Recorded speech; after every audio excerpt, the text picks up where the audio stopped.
Potentiel artificiel. Alors, on a un robot qui est situé en P, qui doit rejoindre une cible, qui est en P chapeau, et dont on connaît la vitesse, V chapeau. Alors, le couple qui correspond à la connaissance qu'on a de la cible, donc P chapeau, V chapeau, ça va être vu pour nous comme une consigne. Donc la consigne à rejoindre. Puis on peut avoir des obstacles. Alors pour pouvoir appliquer la méthode des potentiels artificiels, on va souvent avoir des cibles attractives, des obstacles répulsifs. On peut avoir éventuellement d'autres robots. Je dirais que c'est une méthode assez élégante, assez simple, qui permet de prendre en considération, de décrire des mouvements désirés dans un contexte où on a des obstacles qui viennent se combiner. Alors l'idée, c'est de représenter la dynamique qu'on souhaite pour notre robot par une fonction de potentiel, V de P. Alors attention, P ici, c'est une des composantes du vecteur de l'état qui correspond à la position du robot. C'est-à-dire que la dimension de P, c'est la dimension de l'espace dans lequel le robot évolue. Donc en général, pour nous, ça va être R2 ou R3. Alors lorsqu'on a une fonction potentielle de ce type-là, alors je vais essayer de la décrire maintenant, on voit apparaître ici une composante en V transpose, donc V transpose P, ce qui correspond à un potentiel de type gravité ou à un potentiel uniforme, qui va tout simplement demander à notre robot de se déplacer avec la même vitesse que V chapeau. Ici, ce morceau, ce P moins P chapeau au carré, c'est un potentiel quadratique qui va rendre P chapeau attractif. Et celui-là, le dernier, va rendre Q chapeau répulsif. Alors, je vais essayer de représenter ça sur un petit dessin. On a ici notre robot qui va évoluer, alors je le représente comme ça. Lui, il est en position, bien sûr, le vecteur d'état X pour notre robot. Ça va être constitué de sa position, de θ, de sa vitesse, peu importe. Donc on voit bien ici, P, c'est une des composantes du vecteur d'état. Alors, vous allez avoir ici, je vais représenter à ce niveau-là la cible à rejoindre, qui va être en Q chapeau. Alors, chapeau signifie ce qu'on souhaite. Et elle va avoir une certaine vitesse que je vais appeler V chapeau. Et c'est ça que je dois rejoindre. Donc, bien évidemment, l'idée, on va avoir plusieurs champs qui vont se combiner. On a, je rappelle, que V de P, ça va être égal à moins V transpose chapeau fois P, plus la norme au carré de P moins P chapeau, ça c'est pour la partie quadratique, au carré, plus 1 sur la norme de P moins Q chapeau. Ça c'est le potentiel répulsif. Alors je ne l'ai pas dessiné, mais oh là là, alors là déjà j'ai une petite erreur. Ici celui-là, il a été appelé bien sûr, c'est pas Q chapeau, ça va être P chapeau. Et l'autre à fuir, c'est un autre qui est là, qui lui est appelé Q chapeau.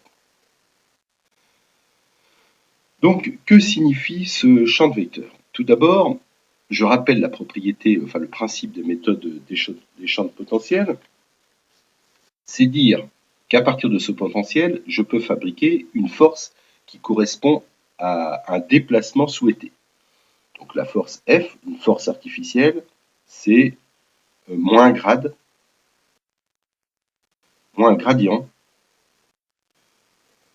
alors je note comme ça, de V de P. Alors, ça signifie quoi, ça, physiquement? Ça veut dire que dans l'espace, alors je vais représenter ici l'espace, donc je vais supposer ici en 2 dimensions, ici, ça va correspondre par exemple à P1 et à P2. Et là-dedans, vous allez avoir des courbes de niveau. Alors là, c'est par exemple, ça correspond à des V de P constants. Voilà, je représente quelques courbes de niveau, type, voilà.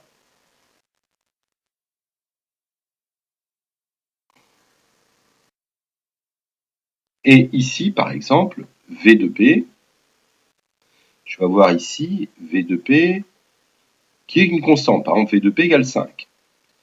Ici, donc V de P égale 4. V de P égale 3. Ici, je vais avoir 4. Ici, par exemple, j'aurais pu avoir 3. Voilà. Alors maintenant, que signifie le gradient?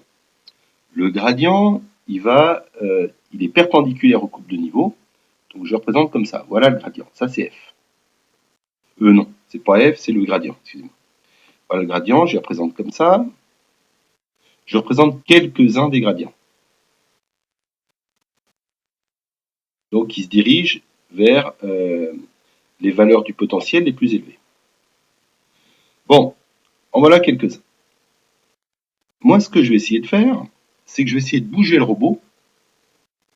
Alors, si le robot est là, par exemple, je vais essayer de le bouger en suivant en fonction de moins gradient de V. C'est-à-dire, il va bouger naturellement de façon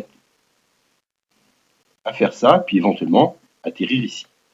Mais si j'initialise là, il va pouvoir atterrir ici. Donc voilà, j'arrive à décrire un comportement global, tout simplement en lui dictant par quoi je veux qu'il soit attiré et par qui il doit être poussé.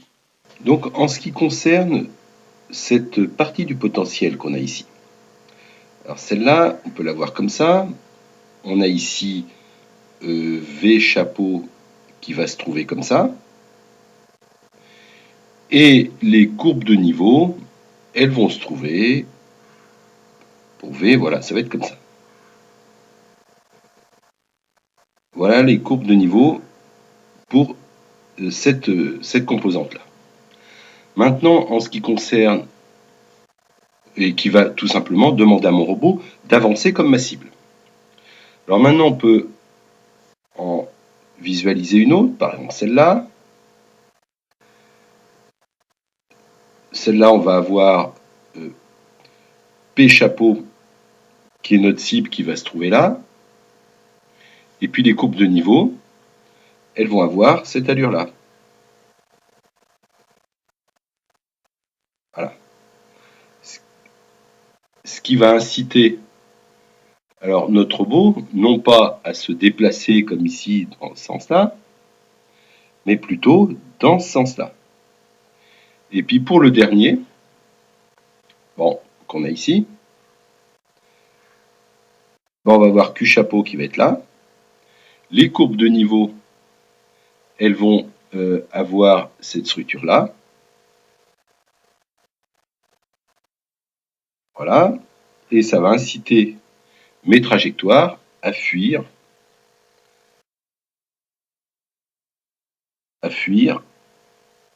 donc aller dans ce sens-là. Donc voilà, je vais calculer le gradient de ça.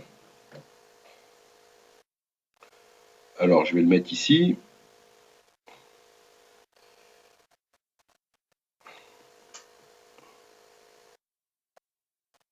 Voilà. Alors je vais mettre là. Je vais avoir donc la consigne que je souhaite, que je vais appeler W de P, qui va aussi dépendre du temps, parce que je rappelle que je connais V chapeau et je connais P chapeau et Q chapeau, mais ils dépendent tous du temps. Donc ma consigne, elle va dépendre de la position de mon robot. Et ça va être égal à moins grade de V de P. Alors je calcule le gradient. Le gradient, ça va être égal, donc si on préfère, c'est moins la dérivée de V. On pourrait parler de dérivée partielle, mais au point P. Alors ça, je vais la calculer. Ça va me donner alors, ce serait plutôt transposé. Alors, je prends ça, transposé, parce que la définition du gradient, c'est la transposée de la dérivée. Alors, donc ici, je vais avoir V chapeau moins 2 fois P moins P chapeau plus P moins Q chapeau divisé par la norme de P moins Q chapeau, le tout au cube. Donc voilà pour ma consigne. Donc ça va être la relation importante qu'il va falloir implémenter, et je vais essayer de représenter tout ça. C'est ça, voilà, je vais mettre là, et ça va correspondre à la consigne W de P, virgule T. Alors je vais illustrer tout ça sous MATLAB, et pour ça je vais prendre une fonction, donc un programme que je vais appeler potentiel. Et la première chose à faire, c'est d'essayer de tracer ces champs de vecteurs. Donc je vais créer une fonction que je vais appeler drawField, field comme champ de vecteur en anglais. Et cette fonction, elle va admettre comme paramètre, bien sûr, P chapeau, Q chapeau et V chapeau. Alors, pour pouvoir tracer les champs de vecteurs, je vais utiliser la fonction Quiver de MATLAB. Pour ça, il va falloir construire un maillage. Et le maillage, je vais le faire entre xmin avec un certain pas, par exemple 0,2, jusqu'à xmax, que je n'ai pas encore défini. Donc ça, je vais plutôt les définir dans le programme principal, donc juste après.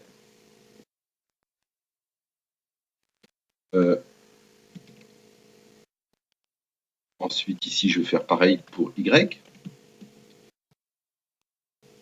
Ymin, Ymax. Alors, Ymin, Ymax, c'est des variables globales, c'est pour ça que je vais les définir juste après. Alors, par exemple, ici, dans le cas de mon exemple, je vais définir ici xmin égale 0.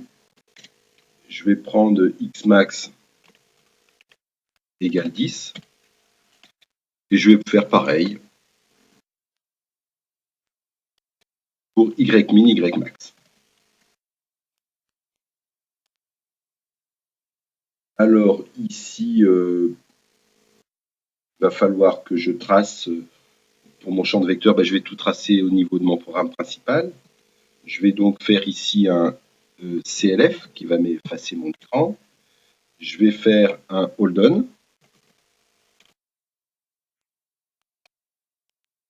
Ensuite, je vais faire un axis. Et bien évidemment, à ce niveau-là, je vais rentrer xmin, xmax, ymin, ymax. Et puis ici, je vais appeler ma fonction drawField. Et puis ici, je vais lui rentrer, bien évidemment, ces quantités-là qu'il demande.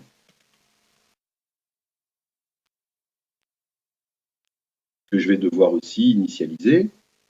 Alors, pour commencer, je vais donner des valeurs à Q chapeau. Je vais rentrer, par exemple, 4 jusqu'à 5. Bon, c'est un vecteur. Ici, je vais rentrer aussi un peu n'importe quoi pour P chapeau. Et puis pour V chapeau, de la même façon, je vais rentrer un vecteur. Q chapeau, il est là. Mince, ah oui, d'accord. Là, j'aurais dû mettre Q chapeau. Voilà. Donc, je reviens à ce programme de tracé. Il va donc falloir que je fasse à ce niveau-là un mesh grid. Alors, mesh grid, c'est pour me fabriquer mes fonctions élémentaires. Alors, mes fonctions élémentaires, je vais par exemple ça va être la fonction P1 et P2, qui vont être mémorisées sous forme de matrice. Donc P1, P2 égale, et là j'utilise la fonction MeshGrid de MATLAB. MeshGrid, et ici je vais rentrer X, Y. Donc ça, c'est deux matrices qui correspondent à la fonction qui a XY m'associe X pour le premier, et puis celui-là, XY associe Y. Je vais les représenter tout à l'heure. Alors, une fois que j'ai ça, je vais pouvoir appeler ma fonction, pour les représenter graphiquement, j'appelle ma fonction Quiver, où je rentre X, Y. Alors ici, je vais par exemple tracer la fonction identité. P1, P2. Là voilà, la fonction identité. Donc, en 0, elle vaut 0. En 1, alors le petit vecteur qu'on voit ici, c'est 1, 1. Le vecteur qu'on voit ici, va être juste ici, c'est 5, 5. Bon, bien sûr, pour éviter que les flèches se superposent, il a normalisé. C'est pour ça que la flèche 1, 1, je la vois tout petite. Donc ça, c'est Quiver qui fait ça automatiquement. Alors, je vais peut-être ici mettre, pour qu'il trace de façon isotrope, je vais marquer ici axis de square.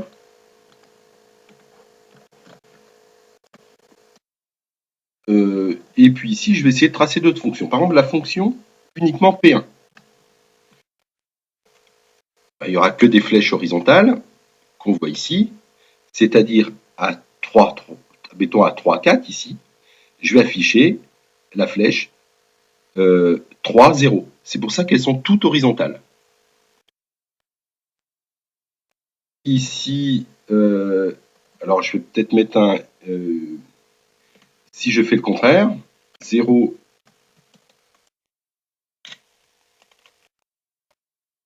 ici elles vont toutes être verticales. Donc ça, c'est mes deux fonctions élémentaires, P1 et P2, que je viens maintenant de tracer. Et je vais les combiner de façon à pouvoir tracer. Alors par exemple, si je veux tracer ce qui correspond à V chapeau, je vais faire ici plus V plus V hat de 1. Ici, plus V hat de 2.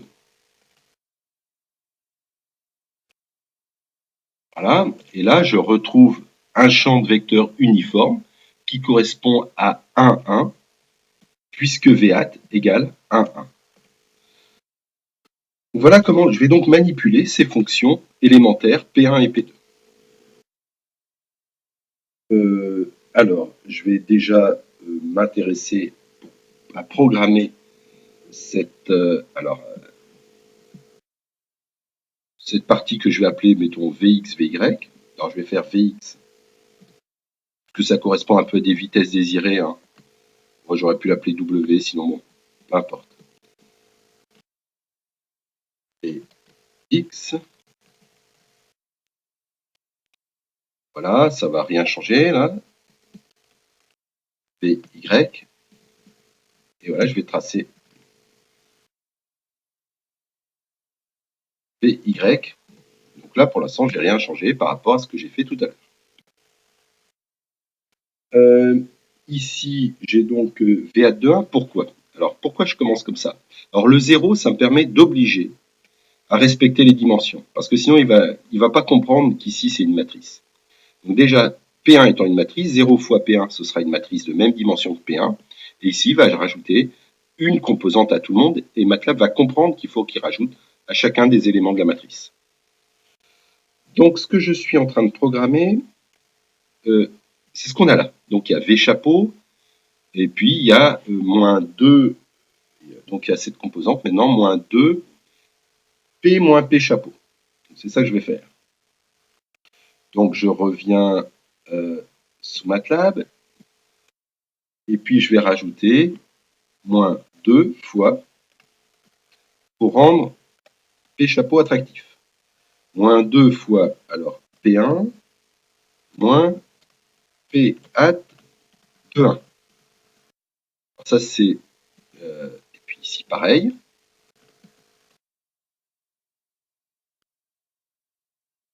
Donc ici, je vais avoir P2 moins P hat de 2. Alors ici, il me souligne VY qui n'est pas utilisé. Donc en effet, ici, j'ai VY. Je lance. Alors on voit peut-être pas trop, mais on peut voir ici le champ uniforme qui se combine avec le champ attractif. Alors bien évidemment, le champ attractif va dominer dès qu'on s'éloigne de ce champ attractif et on ne voit plus du tout la composante uniforme. Alors si je zoome, alors, je ne sais pas comment ça va se passer là, voilà, on voit le champ de vecteur s'adapter. Et si je me déplace, je pourrais trouver l'endroit où il est nul, et l'endroit où il est nul, le champ de vecteur, ça ne correspond pas exactement au centre du point attractif parce que j'ai rajouté cette composante uniforme. Alors, je vais essayer de le faire bouger. Alors, pour le faire bouger, alors déjà, je vais le mettre directement au grand écran dès le début. Ici, je vais appeler la fonction init. Je vais mettre... et je vais faire une boucle. Peut-être à ce niveau-là, je vais faire une boucle pour faire bouger ce champ de vecteur. Donc, je vais faire portée égale 0 avec un pas de dt, bon, je prends jusqu'à 7, peu importe. Je vais mettre une valeur de dt, une petite valeur, par exemple 0,02, peu importe. Ici, je vais faire bouger P chapeau. Alors pour faire bouger P chapeau, je vais faire ici, par exemple, T, T. Là, il va bouger le long de la droite Y égale X. Et puis ici, je vais mettre un end. Sans oublier le draw now, pour pas qu'il m'affiche qu'à la fin. Alors, je vais indenter tout ça intelligemment. Smart indent, hop, voilà. On va voir ce que ça va donner, mais normalement, je vais voir mon point attractif qui va bouger. Alors, je le vois bouger. Oh là, alors là, c'est difficile à voir, mais on voit bien qu'ici, il y a une alors, c'est bon, on le voit. Je ne sais pas si vous le percevez bien, mais là, il doit être à peu près autour de cette zone-là. Pas non plus complètement flagrant. Peut-être que j'ai... alors, je vais peut-être aller à une vitesse peut-être un peu plus rapide. Et puis ici, je vais mettre un pas. Je ne sais pas si on verra mieux en faisant ça. Un pas un peu plus grand. Voilà. Bon voilà, le champ a bougé, mais on se rend bien compte que cette zone-là, elle est attractive. Si je suis là, je vais me diriger vers là-bas. Alors, dernière étape, il va falloir que je rajoute la composante répulsive. Pour la composante répulsive, alors, je vais la mettre ici, plus. Et cette composante répulsive, c'est celle qui est donnée ici. Alors, c'est P moins Q chapeau divisé par norme de P moins Q chapeau. Je vais déjà fabriquer mon P moins Q chapeau avant de fabriquer cet ensemble-là. Je reviens donc là. P1, P2, alors je vais par exemple l'appeler NQ1 égale P1 moins Q hat de 1.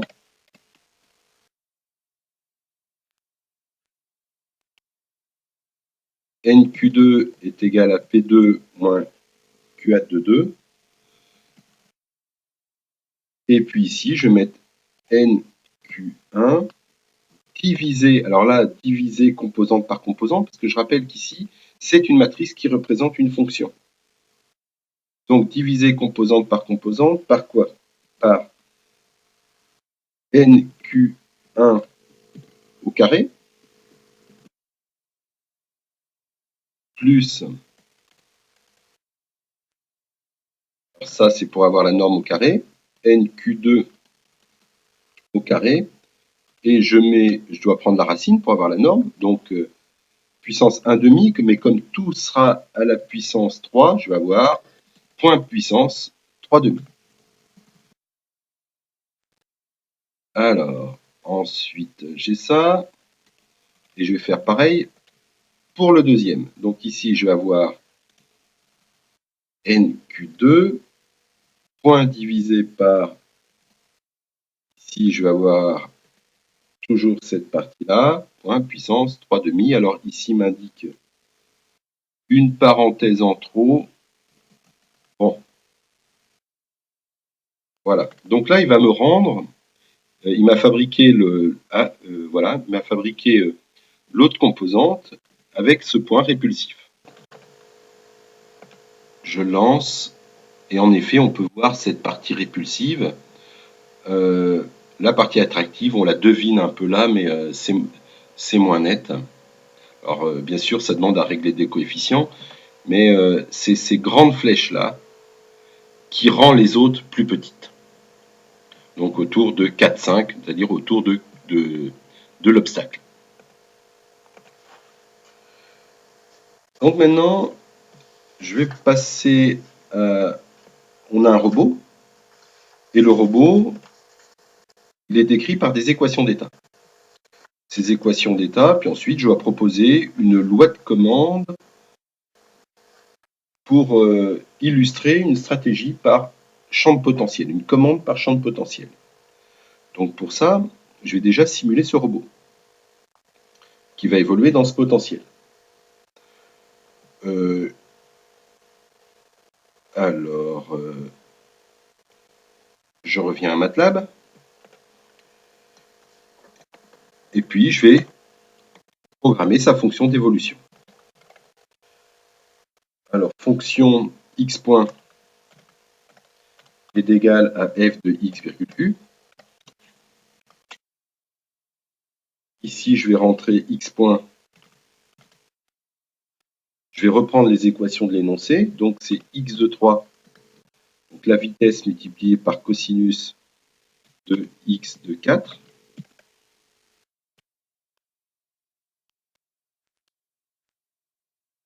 Voilà. Ici, c'est la même chose, mais avec un sinus.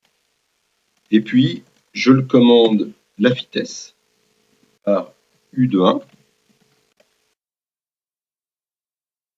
Et puis ici, u de 2. Voilà cette fonction d'évolution. Alors maintenant, pour pouvoir le dessiner, je vais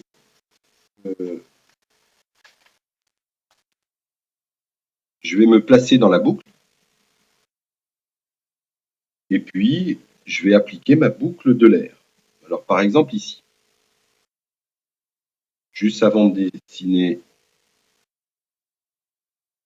Alors, à ce niveau-là, je vais faire, alors, U égale, pour l'instant, je vais mettre 0. Il va falloir bien sûr que j'implémente mon régulateur par méthode des potentiels. Et puis ici, j'applique ma boucle de l'air. Donc, c'est x plus f de x virgule u multiplié par dt. Il va falloir aussi que j'initialise mon véhicule. Alors, que je dessine aussi. Bon, je le dessine, et puis ensuite j'initialise. Je vais donc faire ici, et je vais appeler la fonction drawTank.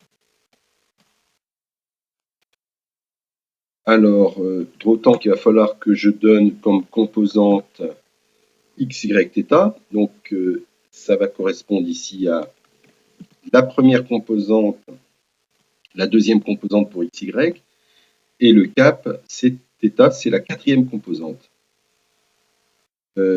Ici, je vais rentrer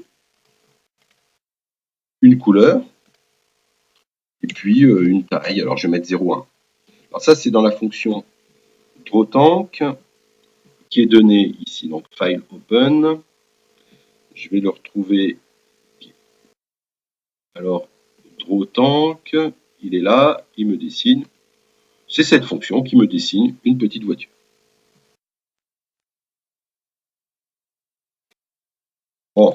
celui-là, j'en ai pas besoin. Et puis, il va falloir bien sûr que j'initialise l'état initial, x égale.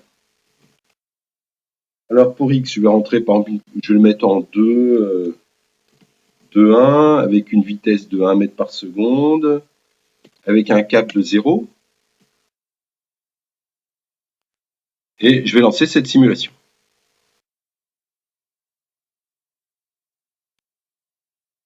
On voit le petit char qui bouge, le point répulsif ici, puis ma consigne qu'on devine qui bouge, mon point attractif qui bouge suivant cette droite-là. Pour l'instant, je n'ai pas fait ma régulation. Alors, dans votre énoncé, on vous propose cette structure-là. Alors, je vais essayer de vous expliquer ça. Si vous avez un robot, alors un robot comme celui qu'on considère maintenant, on va avoir un vecteur d'état x qui va être composé de sa position P, qui appartient à R2 et R3, et d'autres variables. Alors la vitesse, le cap, peu importe, il y en a d'autres. Mais en tout cas, il y a cette composante P. Et le champ de potentiel me dit tout simplement, je souhaiterais un comportement pour P uniquement, les autres, peu importe, elles vont suivre, la position P point égale à une certaine fonction, je sais pas, peu importe, mettons phi, de P, qu'elle va dépendre du temps. Donc je dirais que ma consigne ici, c'est un comportement désiré pour ma position. Donc l'intérêt, l'approche classique lorsqu'on a un robot, c'est de dire, au niveau des équations d'état, je vais avoir P point. Alors les équations d'état, je rappelle que normalement, on va avoir un x point qui est décrit par f de x virgule u. Mais en fait, quand je décompose ça, je vais avoir P point, V point, θ point, etc. En tout cas, je vais avoir P point qui est déjà une fonction. Alors une fonction que je vais, mettons, appeler fp, par exemple, qui va dépendre de mes autres positions. Alors par exemple de ma position, de V, de θ. En fait, en gros, ce que je peux dire, c'est que P point, il dépend... oui, je dirais, oui, bon voilà, mettons de P et des autres variables d'état. Bon, ici, V, θ, peu importe. En gros, ça c'est X. Mais les autres grandeurs, donc V, θ, etc., ces évolutions, elles vont être liées aux forces, elles ne vont pas être liées à ma position. Dans le cas général, pas toujours le cas, mais la plupart du temps, le champ de gravité est uniforme, tout comme ça va être lié à des forces et à des autres entrées. Donc je vais appeler ça une fonction f2, les autres. Et ici, vous avez V, θ, etc., mais vous n'avez pas P. C'est-à-dire qu'on va être capable de décomposer mon système en deux sous-systèmes. Un premier sous-système, un deuxième sous-système. Et l'ensemble va former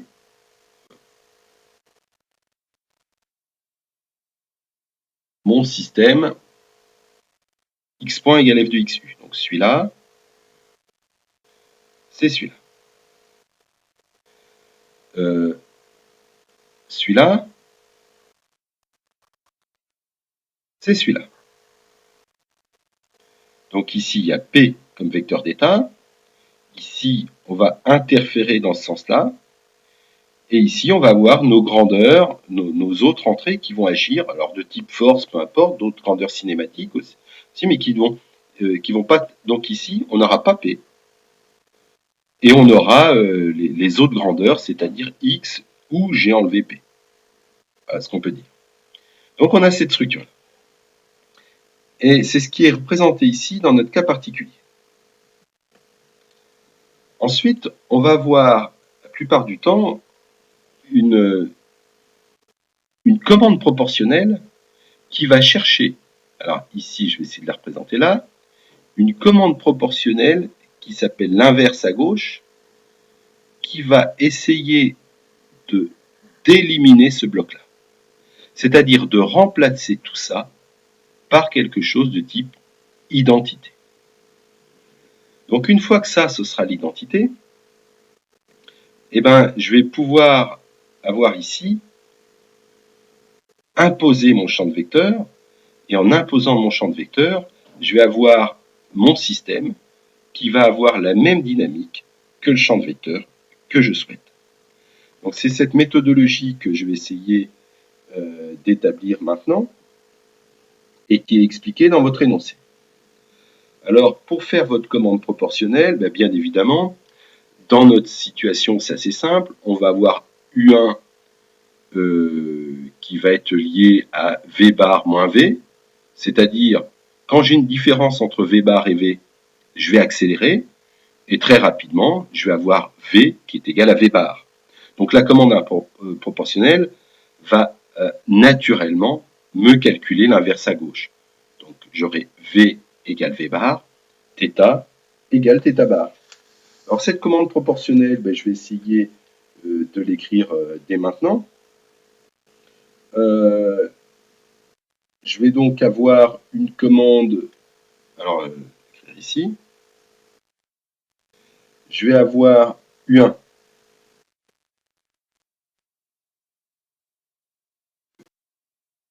qui est égal à V bar moins V. Bon, ici, je mets un coefficient égal à 1, peu importe, avec un certain coefficient.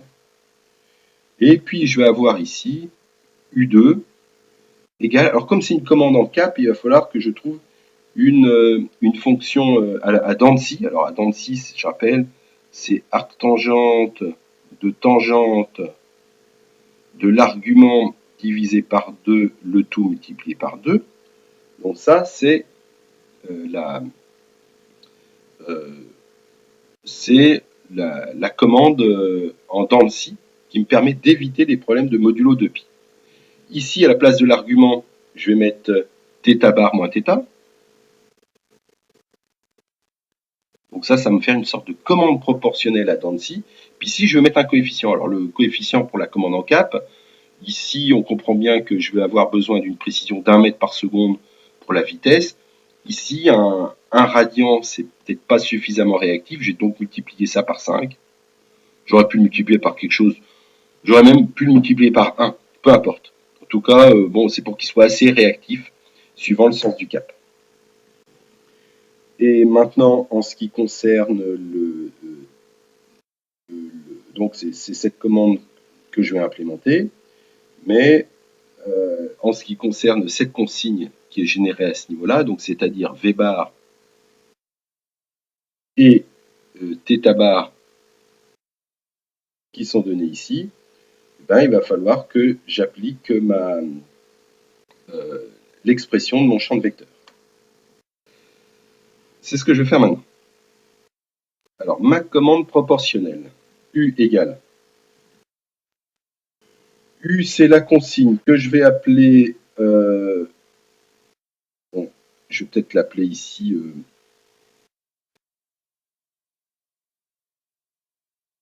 W. Alors, comment l'appeler? Alors, ça va être norme. Alors, c'est la norme. Alors, je vais déjà peut-être fabriquer ma consigne avant. Je vais appeler, mettons, norme de W, le vecteur consigne. Alors, le vecteur W, c'est celui qui est généré ici, pour l'instant. J'ai juste tracé le champ de vecteur, mais il va falloir que je le fabrique. Alors, je vais peut-être le fabriquer maintenant, dès maintenant, le W, avant de faire le U. Donc, W, il vaut quoi? Il vaut V hat moins, alors il y avait 2, fois, alors je vais tout simplement, je suis en train de recopier la ligne qui est là, ici. Alors ici, j'ai V hat moins 2, alors je raisonne aussi de façon vectorielle. Donc ici, je vais avoir moins 2x Alors les deux premières composantes qui correspondent ici à P1 et P2, moins P chapeau, plus NQ, alors que je n'ai pas encore défini, divisé par norme de NQ puissance 3. Alors là, pareil, je viens de recopier ça. Sauf que j'ai pu être un peu plus rapide puisque je n'ai pas à raisonner avec des matrices. Je peux profiter de la fonction norme qui inclut la racine carrée. Qu'est-ce que j'ai fait là? C'est puissance 3. Je ferme la parenthèse, donc là je n'ai même pas besoin de ces crochets.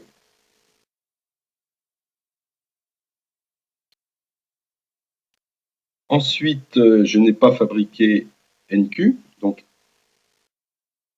NQ égale, alors ça correspond à X de 1, 2, moins Q4. Alors une fois que j'ai fabriqué mon champ de vecteurs, je vais mettre V bar égale norme de W, et puis θ bar égale, ça va être l'angle qui correspond, donc c'est arc tangente 2 de W de 2, virgule W de 1. Donc, une fois que j'ai fabriqué θ bar, je vais donc pouvoir... Alors, 1, 2... Alors, oui, il n'est pas utilisé. Donc ici, en ce qui concerne l'entrée, il va falloir une commande proportionnelle. C'est donc V bar. Alors, V bar moins V, ça c'est pour la commande proportionnelle.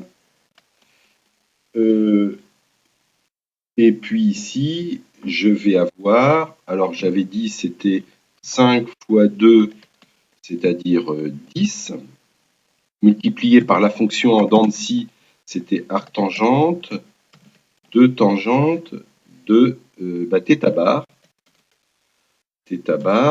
moins θ, donc moins θ, c'est-à-dire moins x de 4, θ bar moins θ, alors bien sûr, tout ça c'est multiplié par 2, divisé par 2, donc multiplié par 0,5, donc V c'est bien sûr x de 3, je lance, donc là on voit, voilà, il a évité cet obstacle-là, et il suit, bon, après on ne s'en rend pas forcément compte, mais il est en train de suivre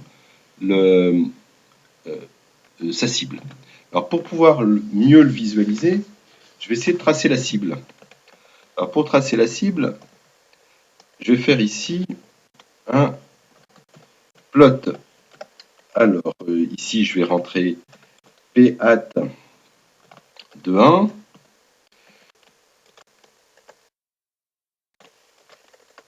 P hat de 2, et puis je vais par exemple tracer cette cible avec un O, et puis par exemple en noir.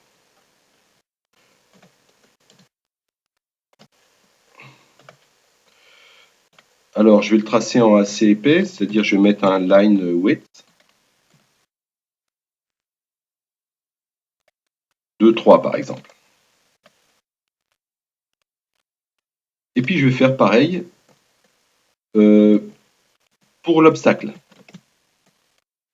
Sauf que je vais le dessiner en rouge.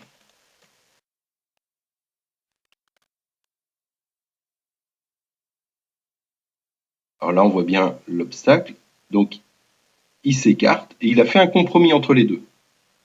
Donc, il le devance un petit peu. Donc, c'est pas une méthode très précise, la méthode des potentiels, mais ça a permis quand même d'éviter l'obstacle.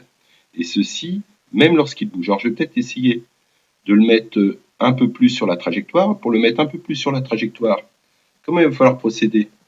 Par exemple, je vais le mettre en 4,9. Donc, on va encore mieux voir.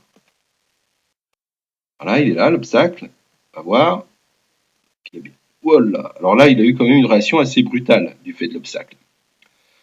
Et puis, en effet, il était pile sur la trajectoire.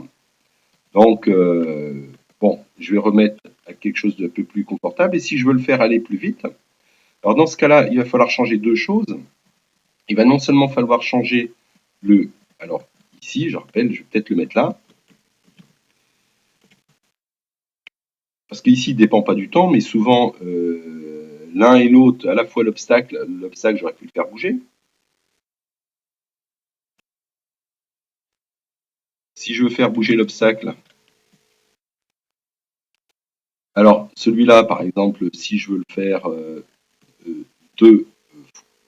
allez, je ne vais peut-être pas le faire bouger pour l'instant. En tout cas, il est important que V soit la dérivée de P hat. Donc ici, il ne dépend pas du temps, mais c'est un cas particulier. Ici, pour celui-là, si par exemple je fais plus, alors peut-être, voilà, plus 0,1 fois t, l'obstacle va bouger.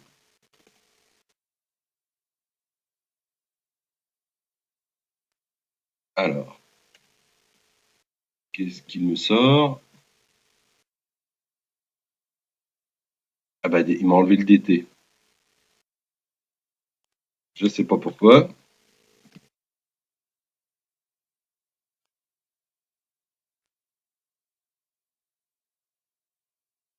Alors là, il le rejoint, et là, on voit l'obstacle qui commence à bouger. Donc, il va se trouver sur la trajectoire, mais lui, il va l'éviter. Par la cible. Mais le robot. Alors, si je règle un peu mieux le réglage du maillage, je vais obtenir ici un champ beaucoup plus fluide. Alors, on voit mieux le champ attractif. Il a rejoint la cible.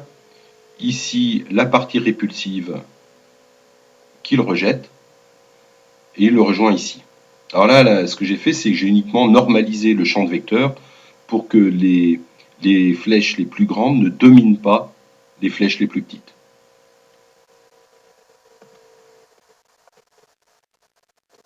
Comme on peut le voir ici, en effet, je l'ai normalisé.